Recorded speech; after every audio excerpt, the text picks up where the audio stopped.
दोस्तों, जैसा कि आप सभी लोग जानते हैं कि 2 अप्रैल 2026 यानी गुरुवार को पड़ रही है चैत्र मास की पूर्णिमा व्रत और चिरंजीवी हनुमान जन्मोत्सव। और दोस्तों, यह वह तिथि है जो चैत्र मास में पड़ने वाली सबसे बड़ी तिथि है, क्योंकि यह गुरुवार के दिन पड़ रही है और इसका बहुत ही बड़ा और विशेष महत्व होता है।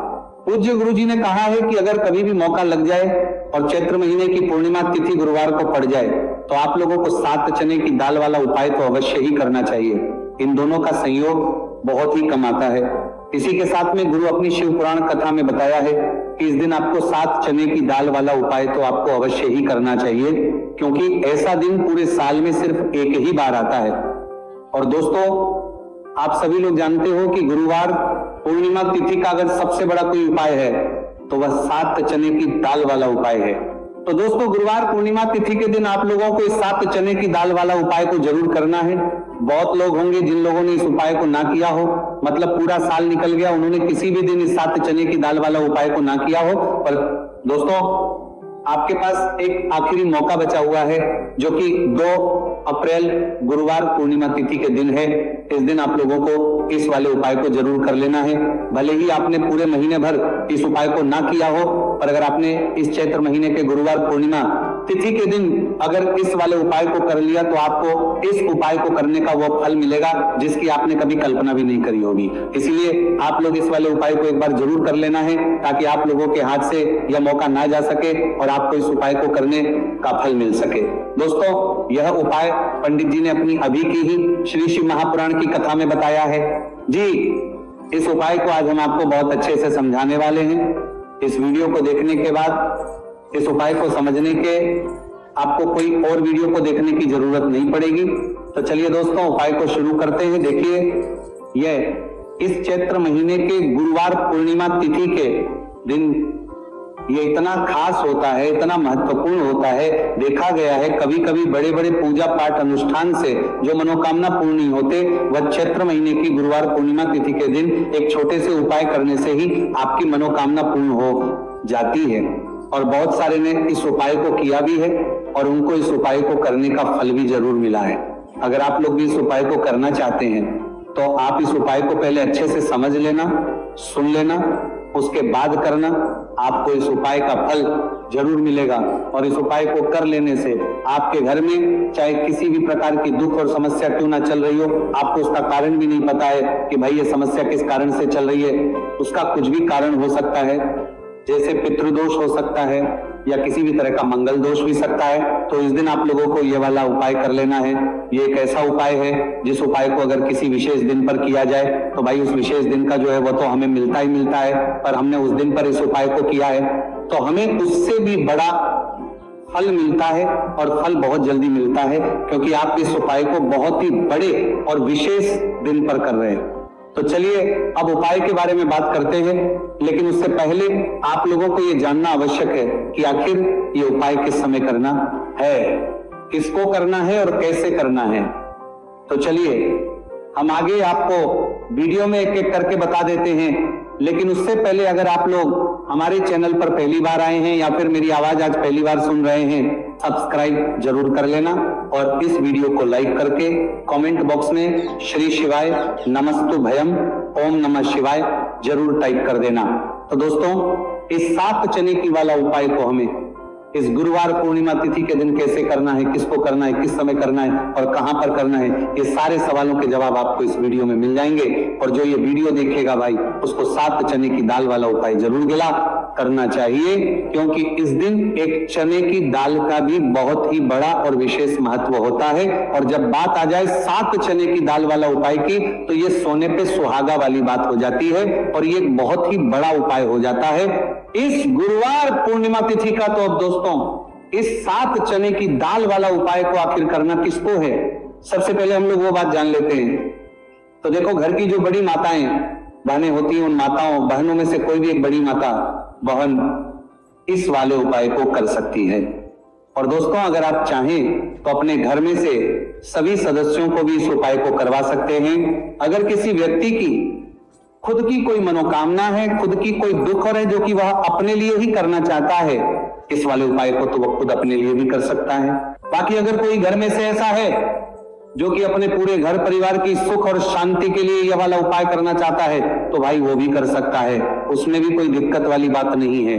कहने का मतलब यह है कि इस उपाय को हर एक सदस्य भी कर सकता है और पूरे घर परिवार के सदस्य के लिए घर की बड़ी माताओं बहनों में से कोई एक माता बहन भी कर सकती है।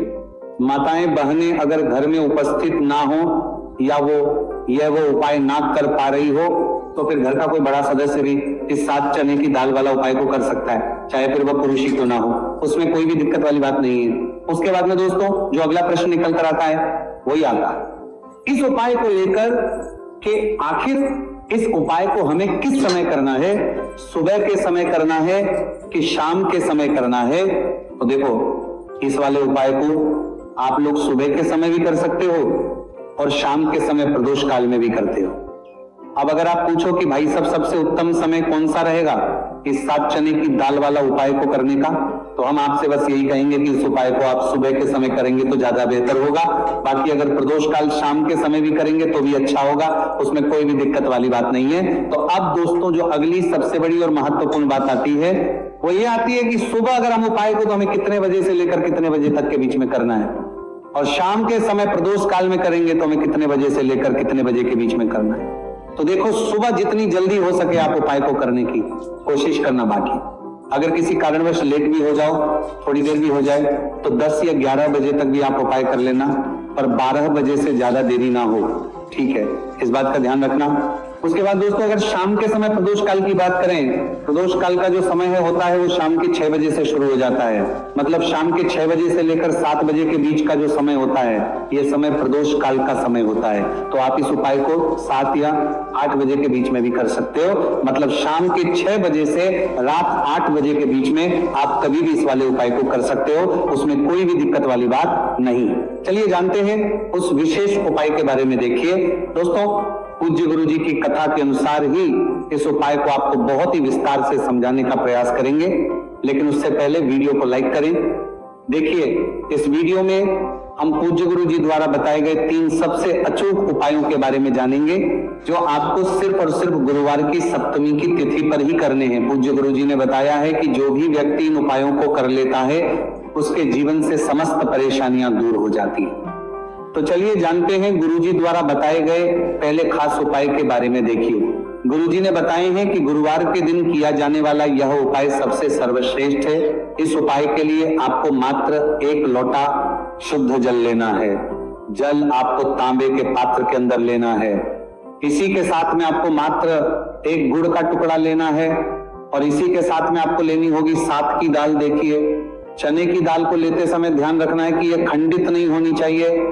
ये चने की दाल जब भी हम गुरुवार के दिन शिवलिंग पर अर्पित करते हैं तो इससे हमारे जीवन के बड़े से बड़े संकट समाप्त होते हैं। अगर हमारे हाथ में धन प्राप्ति की लकीरें नहीं हैं, अगर हमारे जीवन में दुर्भाग्य के अलावा कुछ है ही नहीं, तो गुरुजी ने कहा है कि हम इस व्यासपीठ से आपको यकीन दिलाते हैं कि गुरुवार के दिन जब भी आपकी दाल वाला ये उपाय करते हैं तो इससे महादेव आपके हाथ की लकीरों को भी परिवर्तित कर देते हैं। तो दोस्तों ये तीनों ही सामग्री लेकर के आपको पहुंच जाना है भगवान शिव के मंदिर में। देखिए गुरुजी ने बताया है कि इस उपाय को आप सुबह से लेकर के शाम तक किसी भी समय कर सकते हैं।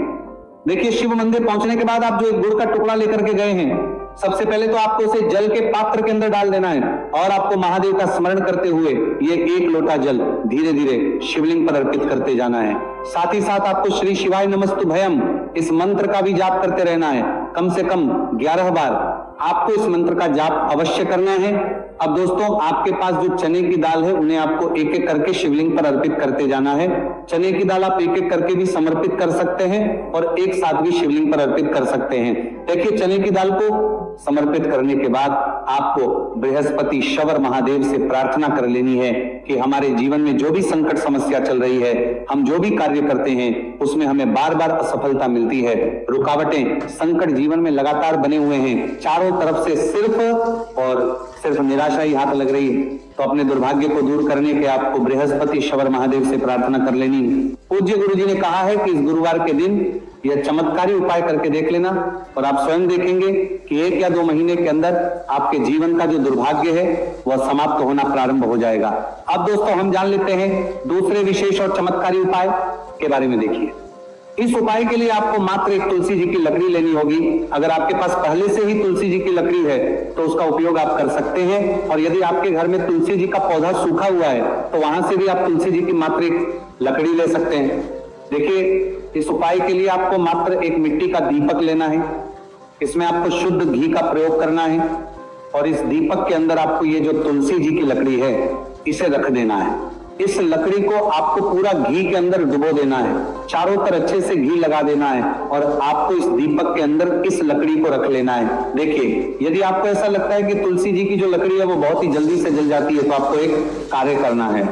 आपने जो तुलसी जी की लकड़ी ली है उस पर आपको पूरी पर अच्छे से रुई लपेट देना है, यानी कि कॉटन जो होती है उसे अच्छे से लपेट देना है जिससे कि ये जो लकड़ी है दिखाई ही ना पड़े। तो इस लकड़ी के ऊपर आपको लपेट लेनी है।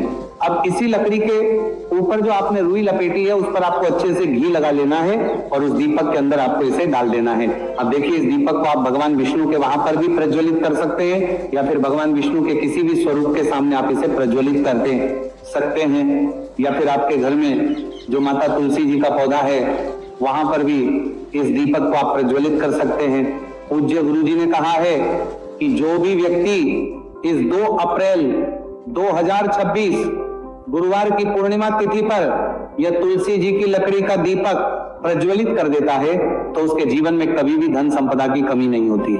देखिए, ये जो उपाय है आपने फाल्गुन में पूर्णिमा तिथि पर किया होगा, लेकिन इस बार चैत्र मास की पूर्णिमा तिथि है। गुरुवार के दिन, गुरुवार का दिन भगवान विष्णु को समर्पित होता है और ये जो दीपक है हम विशेषकर भगवान के निमित्त ही प्रज्वलित कर रहे हैं। तो इस दीपक को आप इस महीने की गुरुवार की पूर्णिमा तिथि पर भी प्रज्वलित कर सकते हैं। देखिए, ये जो दीपक है विशेषकर आपको शाम के समय यानी कि सूर्यास्त के बाद ही करना है। अब दोस्तों हम जान लेते हैं गुरुजी द्वारा बताए गए तीसरे बहुत ही चमत्कारी और विशेष उपाय के बारे में। देखिए, इस उपाय के लिए आपको एक बेलपत्र लेनी है और इसी के साथ में आपको 2 शमी पत्र लेना है।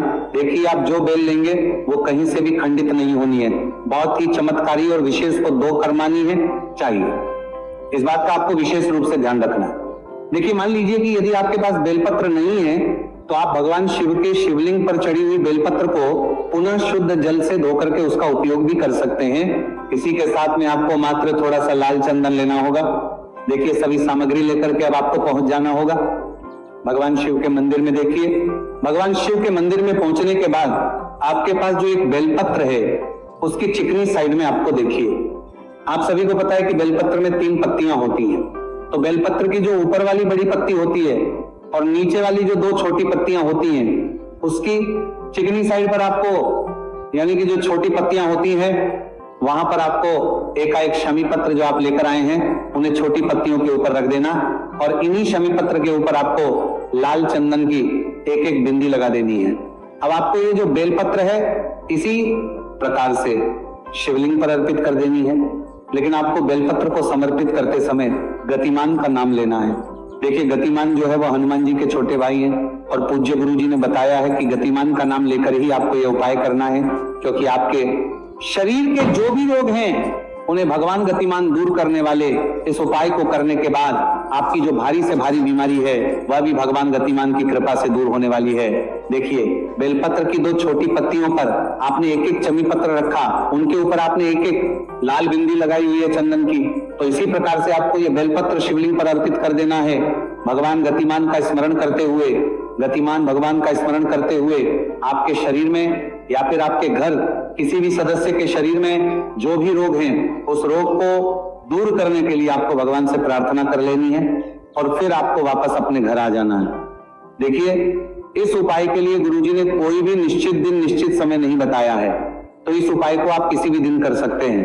आप लगातार इस उपाय को किसी भी दिन कर सकते हैं और हफ्ते में केवल 1 दिन भी कर सकते हैं।